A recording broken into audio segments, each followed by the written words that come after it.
ആ സഹാബി കൂട്ടിക്കൊണ്ടുപോയി.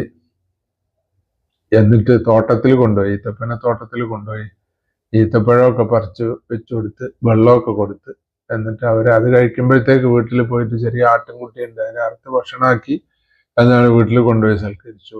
ഭക്ഷണം തിന്നു കഴിഞ്ഞപ്പോ നബി സല്ലല്ലാഹു അലൈഹി വസല്ലം പറഞ്ഞു, ദാ ഈ നിഅമത്തിനെ തൊട്ട് പരലോകത്ത് അല്ലാഹ് ചോദിക്കൂട്ടോ, അമ്മാ ബി നിഅമത്തി റബ്ബിക ഫഹദ്ദിസ് എന്ന് നബി സല്ലല്ലാഹു അലൈഹി വസല്ലം അവിടെ പറഞ്ഞപ്പോ സിദ്ദീഖുൽ അക്ബർ റളിയല്ലാഹു അൻഹു, ഉമർ ഇബ്നുൽ ഖത്താബ് റളിയല്ലാഹു അൻഹു ആശ്ചര്യപ്പെട്ടു.